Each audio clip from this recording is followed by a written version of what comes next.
Ngayon, nagagalaw mo na after gamutin.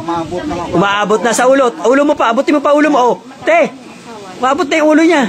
Kaya nga eh. Mano ko na nga yung bawa ko, hindi naman talaga.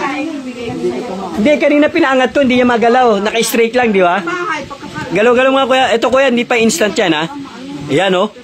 Pwede mo nang gamitin yung kanan pangkain. Oh. Dati hindi mo magamit yan. Hindi ka pa ginagamot. Eh ngayon, masakit pa ba? Ngayon, masakit pa. Unti. Sige nga, gawin mo. Exercise. Oh. Eh, ba't parang, oh. Sa ulo. Sa ulo. Makasubo. Oh. Pinagaling ka ng Panginoon. Diyos ang nagpagaling sa iyo, ang Panginoon, hindi kami ha. Kami instrumento lang po, nandito kami para sa lahat. Amen.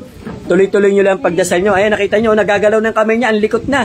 Kanina dumating yan dito, naka-steady lang po yung kamay niya. Ayan o. Oh, ngayon, hindi niya magalaw kanina yan. Ngayon, nagagalaw na. Oh. Kasi yung trabaho ko, puro, hindi ko na Ayan, God bless. Ano, hilutin mo na.